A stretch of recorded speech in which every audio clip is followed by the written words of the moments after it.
અમદાવાદમાં air ઇન્ડિયાનું plane થયું crash, 105 મુસાફરોના મોતની આશંકા. પીએમ મોદી અને ગૃહમંત્રી શાહ અમદાવાદ રવાના. અમદાવાદ એરપોર્ટ ખાતે આજે એર ઇન્ડિયાનું પ્લેન 171 બોઈંગ લંડન જવા ઉડાન ભર્યું હતું. ઉડાન ભર્યાની માત્ર 2 જ મિનિટમાં યાંત્રિક ખામી સર્જાયા બાદ અમદાવાદના મેઘાણીનગર વિસ્તારમાં આવેલી એક ઇન્ટર્ન ડોક્ટરની હોસ્ટેલ સાથે અથડાયા બાદ આઈજીપી બંગલાના કમ્પાઉન્ડ સુધી ધસી ગયું હતું અને ધડાકા સાથે તૂટી પડ્યું હતું.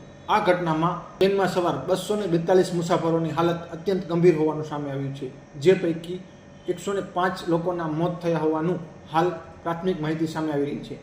ઘટનાની જાણ થતાં ફાયર વિભાગની ટીમ તેમજ રાહત બચાવની ટીમ સ્થળ પર પહોંચી હતી અને ઇમરજન્સી ઓપરેશન હાથ ધર્યું હતું. ઘટનાને પીએમ ભૂપેન્દ્ર પટેલ, આરોગ્ય મંત્રી તેમજ રાજ્ય સરકારના વિવિધ મંત્રીઓ અને અધિકારીઓ સ્થળ પર આવવા રવાના થઈ ગયા હતા. બીજી તરફ નરેન્દ્ર મોદી અને ગૃહમંત્રી અમિત શાહ પણ અમદાવાદ આવવા માટે દિલ્હીથી રવાના થયા હોવાનું સામે આવી રહ્યું છે. રાજ્ય સરકાર દ્વારા અમદાવાદ પ્લેન દુર્ઘટનાને સંદર્ભમાં ઇમરજન્સી કંટ્રોલ રૂમ શરૂ કર્યો છે. મુસાફરોના સગાવાલાઓ પોતાના સંબંધીઓની માહિતી મેળવી શકશે, જે માટે તેઓએ કંટ્રોલ રૂમ નંબર 07923251900 પર સંપર્ક કરી શકે.